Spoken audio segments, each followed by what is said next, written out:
Bueno, tu primera impresión, Jorge, de todo Mi esto. primera impresión que Cristina Kirchner está cenando con champán. Claro, está festejando. Festejando algo que quería, que era tener a tiro a un montón de jueces para trasladarlos y hacer cualquier cosa. Estoy muy decepcionado de los jueces de la Corte Suprema de Justicia. Yo esperaba que entendieran, la mayoría peronista entendiera, aunque haya un gobierno peronista, que entendiera que esto se estaba dando efectivamente dentro de un contexto de colonización de la justicia. Claro. Y de autoamnistía generalizada para los corruptos, pero sobre todo una colonización que le permitiría al kirchnerismo mover jueces, fiscales, utilizar a los fiscales para obturar causas o para perseguir. Mira, hay mucha gente que nos está mirando en este momento que va a decir, bueno, pero a mí es que me interesa, esto es administrativo, claro. Es administrativo. Bueno, le va a interesar cuando le metan la mano en el bolsillo y vayan a la justicia y resulta que la justicia recibe órdenes directamente del Poder Ejecutivo o directamente de la vicepresidenta de la Nación. Le va cualquier cosa que le metan en el bolsillo a los jubilados, a la mano en el bolsillo por cuestiones de propiedad, sí, de o por cuestiones penales, o cualquier cosa. Ahora la justicia, después de este fallo, un poco más, está en manos de una sola persona. Y esa persona es la que decide si los jueces toman las causas o no las toman. Esto es un fallo dentro de un proceso escandaloso, gravísimo que vive la Argentina. Hoy estuve en la presentación de un libro, porque cumple 90 años Juan José Sebrelli. Estaba Lirita Carrió y dijo, yo le pregunté por el día de hoy, dijo, hoy empezó la noche. Así dijo, hoy empezó la noche y quizás sea la noche más oscura para la República. No se trata de un problema por arriba, un problema de políticos. Se trata de que el ciudadano va a perder tarde o temprano sus libertades, su propiedad y todo, porque está todo a tiro de una sola persona o de un solo partido político. Una gravedad tremenda. Estos muchachos vinieron para esto. Hay un gobierno paralelo al de Alberto Fernández que sigue su propia agenda, que sigue su propia lógica de una manera perversa, que no le importa todo lo demás, no le importa, como vos dijiste, la seguridad jurídica. Sin seguridad jurídica no va a venir ningún inversor de la tierra a la Argentina. Si todo el mundo, hoy la noticia de hoy lo que muestra es un camino, y yo esperaba que la máxima autoridad del Poder Judicial dijera no, hasta acá llegaron, hasta acá llegaron. Pero la máxima autoridad se mandó con un fallo en un contexto de una gravedad tremenda, donde están tirando abajo todo lo que creamos con gran esfuerzo en 1983. La democracia que se creó en 1983, la institucionalidad, hay un golpe al sistema institucional argentino en marcha. Es un viejo truco, no es un golpe de repente, es llegar al poder e ir lesionando lentamente. Y creo que el fallo de hoy ayuda en ese camino. Interesantísimo. Ahora vamos a ir conversando. Mira, a mí me parece muy impactante, volviendo al tema de la convocatoria del domingo, porque lo que no está teniendo en cuenta nadie, absolutamente nadie, ni siquiera la oposición, que hoy no la veo con una reacción especial, digamos, ¿no? Yo sigo insistiendo en que lo que yo llamo el republicanismo popular, es decir, un montón de gente en la Argentina, un montón de gente, mucho más que el 41% que votó por Juntos por el Cambio, mucho más ahora, ¿no? Muchos desencantados con este gobierno por diversas razones, entre las cuales algunas están estas, porque vendió a Alberto Fernández que Cristina Kirchner no iba a tener el poder para hacer este tipo de cosas, este tipo de chavizadas, como hizo en Santa Cruz, y eso se vio que no era cierto, y ahora se ve de manera trágica. Yo diría trágica a esta altura del partido. Me parece que hay un montón de gente decidida a salir, combatir en la calle, con paz, en paz, pero con las banderas y con su presencia, que los que salen son una minoría que expresan a una enorme mayoría. Entonces me parece que hay que tener en cuenta eso, y que esa es la vanguardia, no los dirigentes. Los dirigentes van detrás de la gente. La gente va adelante marcando el ritmo. Y me parece a mí que se verifica una vez más que hay dos clases de gobierno, que hay un gobierno en paralelo, que hay una especie de esquizofrenia en el gobierno. Mientras Cristina Kirchner le importa un pepino el sufrimiento del pueblo argentino, el COVID y todo eso, y se maneja siempre tratando de cooptar jueces, fiscales, etcétera, y de voltear todas las causas, ahora van a por los cuadernos. Recordemos que los cuadernos es el gran Watergate argentino. Nunca, como dice Gargarella, un constitucionalista muy importante, nunca se consiguieron tantas pruebas de corruptos como esta vez. Testimonios, pruebas, indicios, documentos, nunca. Está todo el Estado Mayor del kirchnerismo involucrado y muchos empresarios argentinos importantísimos involucrados. Bueno, van a voltear como sea esa causa y es de una gravedad eso enorme. Y esto ocurre en paralelo a otro gobierno. Hay otro gobierno en paralelo que hoy nos damos cuenta, y que creo que eso nos permitiría releer un poco la carta de Cristina Kirchner, hoy nos damos cuenta que van a un acuerdo con el Fondo Monetario Internacional. Mientras están dinamitando la seguridad jurídica en la Argentina y colonizando la justicia, van a un acuerdo. Ese acuerdo, les quiero aclarar a todos, es un ajuste. En ese acuerdo no hay otra manera que hacer un ajuste fiscal importantísimo. Cristina Kirchner sabe de esto. Es mentira que ella no participó ni participa de las grandes decisiones del gobierno. Sabía esto y entonces hoy nos permite leer la carta de otra manera. Viene un ajuste. Yo no tengo nada que ver, pero sí, señora, usted tiene que ver porque usted influyó y a usted la consultaron y Guzmán habló con usted. Me parece que hay dos gobiernos en paralelo. La pregunta es si puede convivir dos acciones diametralmente opuestas. Una que trata de salir al mundo, que trata de bajar el gasto público, que trata de traer inversores, que trata de amigarse con el mundo, y otra que dinamita, que quiere convertir en Santa Cruz ese país.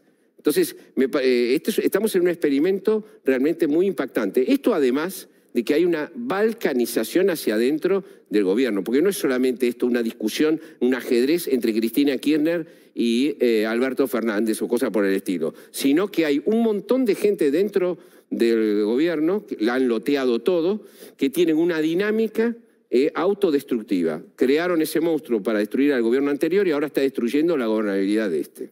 Impresionante, ¿eh? En su libro La traición, incorpora en esta novela, pero que tiene una cantidad de elementos de la actualidad tremendos, 3 o 4, se mete con 3 o 4 vacas sagradas. Una de ellas precisamente lo que está mencionando el doctor Sapsay respecto de esta romantización, de esta glorificación de los 70 y de los movimientos guerrilleros, que bueno, nos trae nuevamente ese problema a toda la sociedad argentina. Así es, sí, justamente trata de eso, ¿no? Un thriller político, este es un thriller político de espías, de suspenso y todo, pero siempre parte de una hipótesis. La hipótesis que yo tuve es qué pasaría si un exguerrillero vuelto referente social, jugando a la revolución, se lo toma en serio, es amigo del Papa, o por lo menos, porque el Papa ha recibido a cualquier personaje y ha bendecido a cualquier personaje, algunos delincuentes, corruptos y algunos violentos. ¿Qué pasaría con eso? Entonces, bueno, es toda una trama de ficción, absolutamente de ficción, basada en una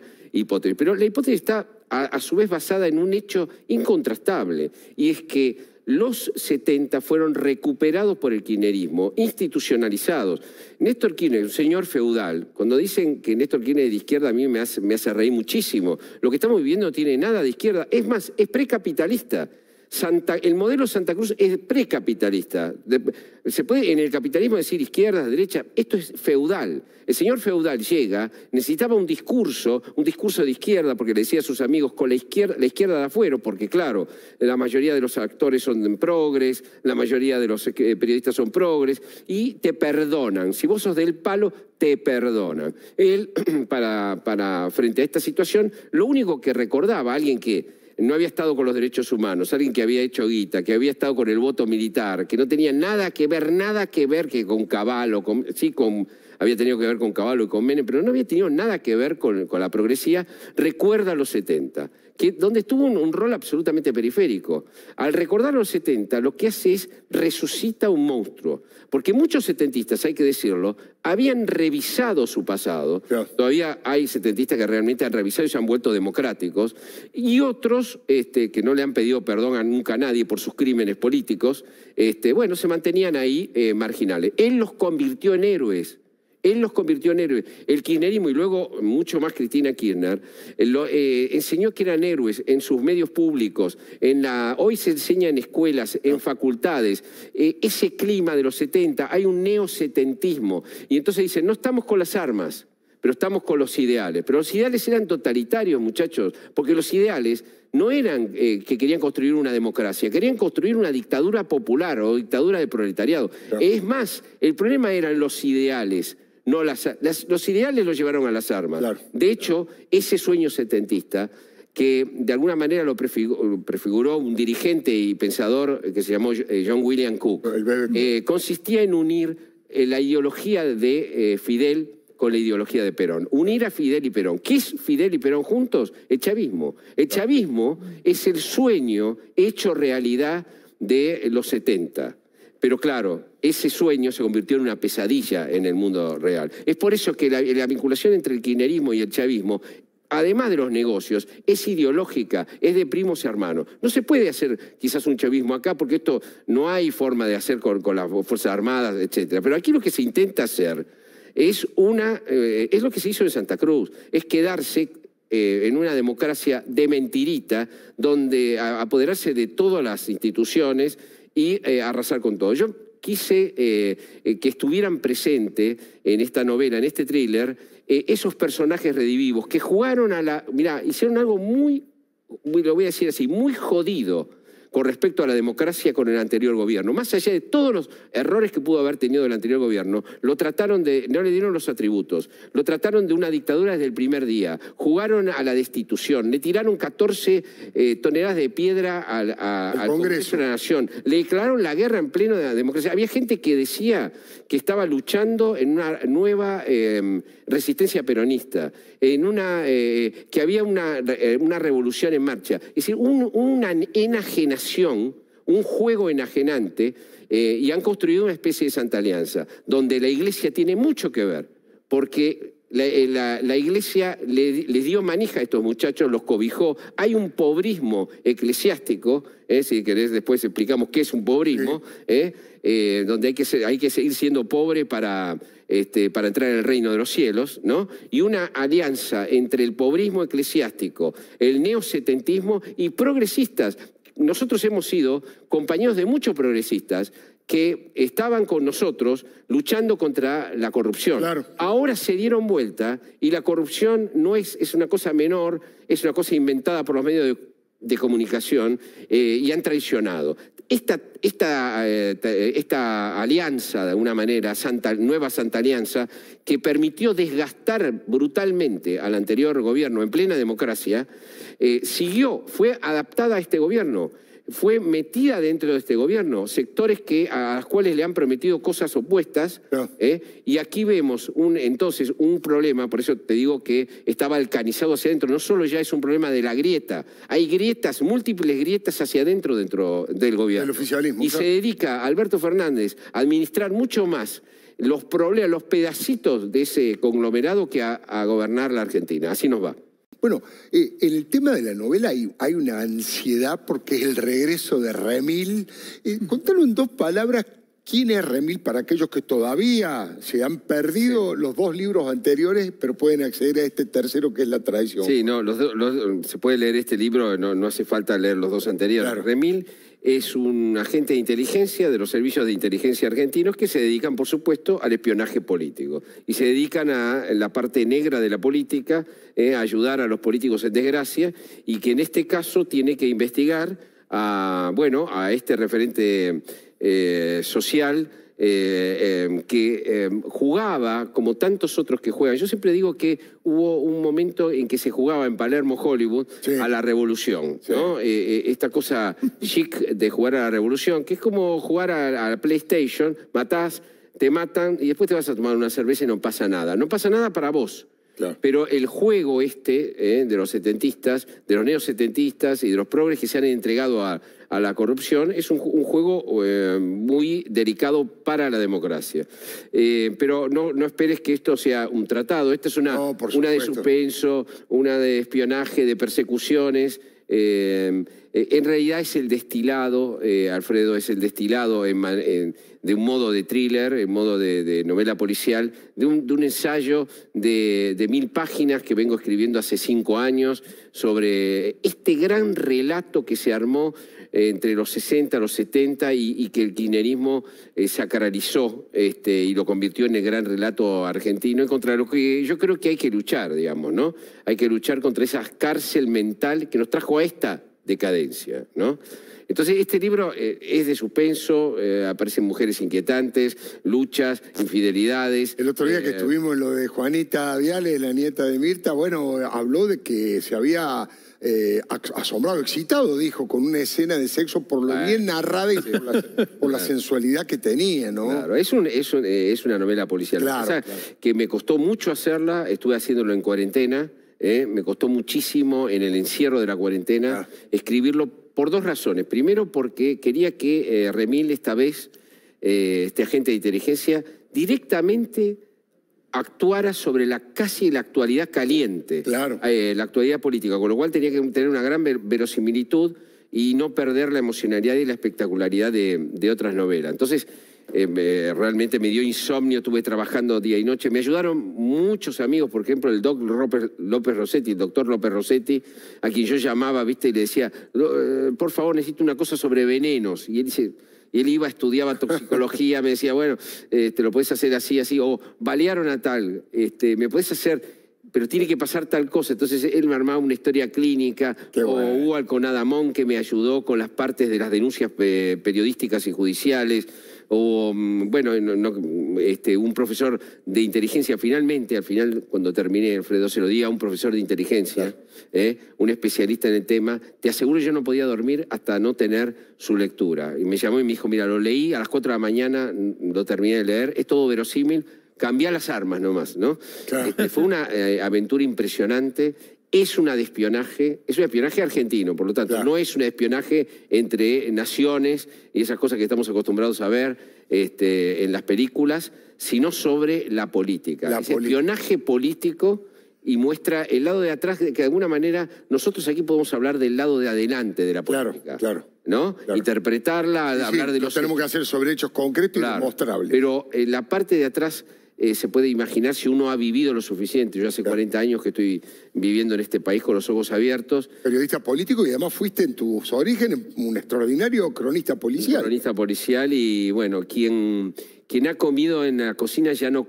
quien ha visto cómo se preparan los platos en la cocina ya no come con tanta ingenuidad en el restaurante, ¿no? He visto mucho y bueno, eso está en estas novelas. Realmente estoy muy feliz porque... está primera en el ranking de ventas. Impresionante, en tan pocos días ya está primera en las ventas. Muy contento. Ahora, Jorge, vos recién explicaste cómo fue el mecanismo de Néstor Kirchner, es decir, la izquierda te da fuero, se alía a lo que se llama el sector progresista de la cultura, a los derechos humanos. La otra, te pregunto, porque también, ¿cómo lo resolvés en la novela, pero en la actualidad y en la realidad?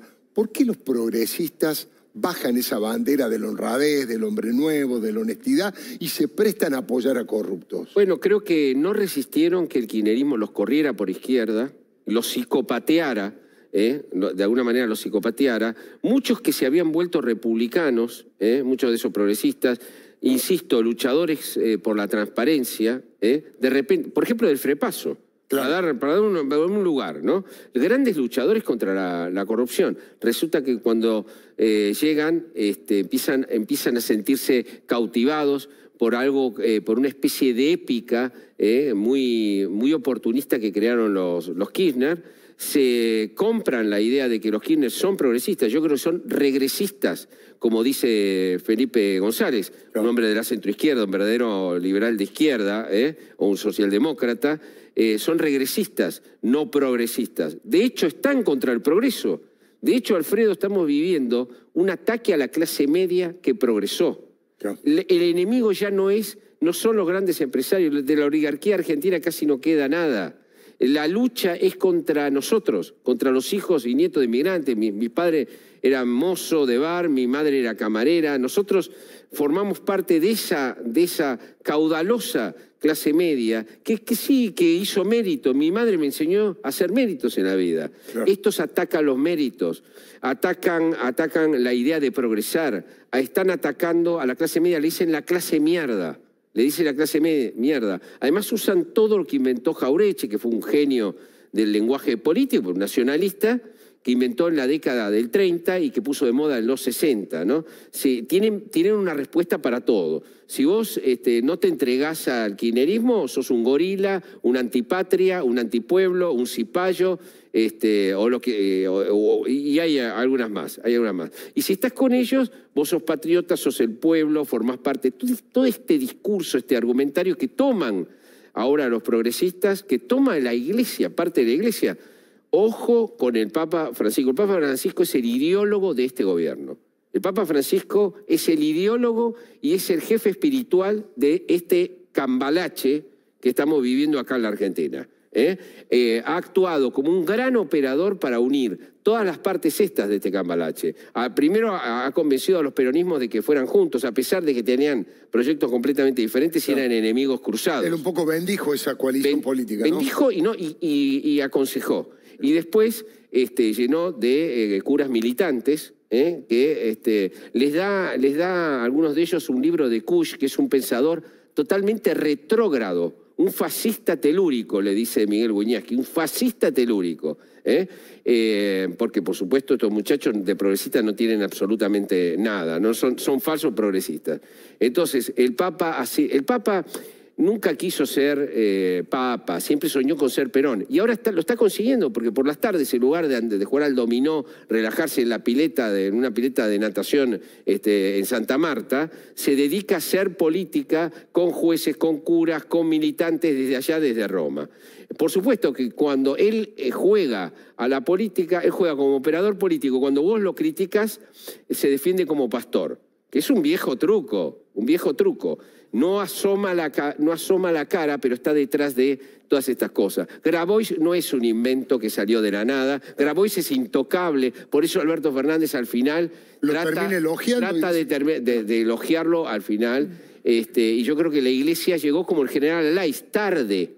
Tardó 20 días la Iglesia en decir que las tomas eran ilegales. Fíjate lo que estamos hablando, ¿no? Y además revisemos un poco lo que hizo este gobierno con las tomas, ¿no? Dejó que parte de ese Frankenstein que crearon y que estaba adentro, tomaran. Están tomando, en este momento siguen tomando tierras en la Argentina. En este preciso instante siguen tomando en todos lados. ¿Por qué? Porque han recibido el gesto del gobierno de que, bueno, no pasa demasiado. Y si vos agarrás una tierra, después incluso te protegen algunos funcionarios, te acompañan algunos funcionarios, después te dicen amablemente, bueno, si salís te doy tanta plata, después te indemnizan y después al final te mandan, en todo caso, a la policía para sacarte.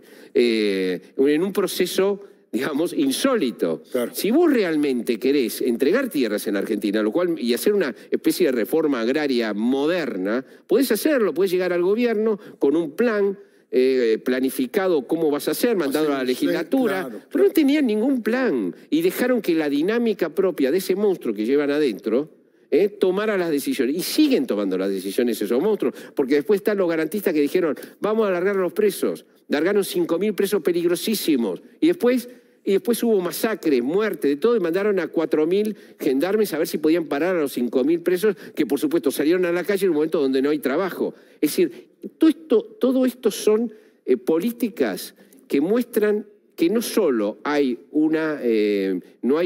solamente un intento fascista de ocupamiento de las instituciones, sino una profunda negligencia y una balcanización hacia dentro del gobierno. Debate literario, Jorge, porque no es habitual. Creo que es de las primeras veces, o habrá algún otro libro marginal, pero un libro de esta potencia que se haya metido contra el relato y además contra el relato presuntamente progre y además colocando en el banquillo de los acusados a sectores como los progresistas corruptos y los que romantizan y glorifican los 70 en el banquillo de los acusados. Claro, eso es una herejía completa en la literatura argentina, hay de todas maneras algunos ejemplos, pero en general tenía razón Néstor Kirchner cuando decía el 80% de los escritores son de una especie de progresía, el 80% de los actores. Tenía razón. Y creo que por eso los relatos han esquivado, las novelas han esquivado colocar a estas vacas sagradas. Mirá, esto tiene que ver con como yo te digo, una narrativa que viene de hace mucho tiempo. Viene de los 60, cuando un grupo de marxistas, de escritores marxistas, se meten en el peronismo, reescriben a Perón, reinventan a Perón, a tal punto que Firmenich, cuando llega a Perón, dice en la facultad, en una famosa conferencia, dice, este no es el Perón que nosotros inventamos, porque todos estos escritores reinventaron el peronismo de una manera que no lo había sido. Luego llega la noche, realmente la noche más oscura, que es esa dictadura genocida. Cuando nosotros nacemos a la política, Alfredo, nosotros no podíamos criticar a los setentistas, no podríamos criticar lo que habían hecho en los 70, las barbaridades que habían hecho en los 70. ¿Por qué? Porque eso era la teoría de los dos demonios. Si vos haces eso, convalidás de alguna manera la impunidad de los genocidas. Entonces nos tuvimos que callar la boca durante mucho tiempo, hasta que, bueno, finalmente, al final ya fueron presos, ya se sabe lo que hubo en la dictadura, ya fueron presos. Me alegro que estén presos los que cometieron semejante barbaridad. Claro. Bueno, ahora discutamos cuáles eran aquellas ideas de esta juventud maravillosa, pero las discutimos, pero no porque es un problema histórico, meramente histórico. Que dicho sea de paso, tampoco hay una discusión histórica. No, pero como dijo Sapsay, como recordó Sapsay, el gobierno justicialista del 73, sobre todo del 74 al 76, cometió crímenes de lesa humanidad por los cuales nunca pagó. Y ni siquiera se lo recriminó la izquierda peronista. Pero no estamos hablando del pasado, en este caso. Estamos hablando del presente, porque han traído esto, se los enseñan a los chicos. Hay películas, hay sacralizaciones y hay un relato automático. Han ganado el sentido común, pero no solo de los que están en el kirchnerismo, en general de una parte de la sociedad. Me parece que contra ese relato hay que levantarse y hay que luchar, hay que dar una batalla cultural para contar la verdad y para contar también lo que no quieren contar de ellos, los pecados. Por eso yo hace 15 años quizás yo no hubiera podido escribir esta novela. Me hubiera temblado todo de escribir esta novela. Porque, bueno, hace 15 años todavía no se podía. Ser funcional a los genocidas. Exactamente. Hoy me doy el lujo de meterme contra estas vacas sagradas. En este libro me meto dentro, insisto, de una trama de persecuciones, de espionaje, de ficción absoluta, pero una ficción que trata de anticipar la realidad y sobreponerse sobre.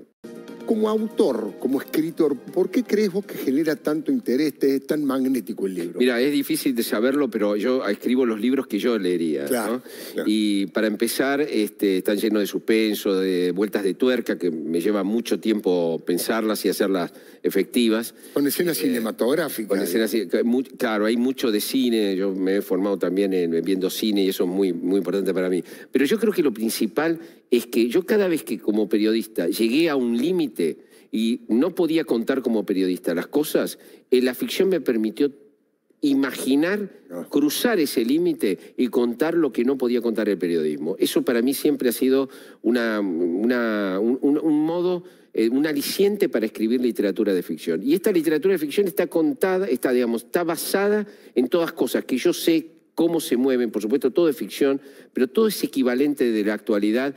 Y una cosa es lo que te puede mostrar la nata en una investigación, y otra cosa es lo que yo te puedo, con conocimiento y con investigación, recrear de cómo fue la intimidad. No es lo mismo un hecho de corrupción contado en seco, y un hecho de corrupción contado en la intimidad, con los diálogos, con el sudor del valijero y todo, que bueno, para tener esa imaginación hay que tener conocimiento más o menos de los hechos. Y en mi trabajo, mi otro trabajo, que es el de periodista, lo he adquirido. Me parece que la mezcla de la realidad y la ficción es lo que define estos libros de Remedios. Genera tanta atracción. Muchísimas gracias, Jorge. Muchísimas gracias a vos. Es realmente un verdadero lujo.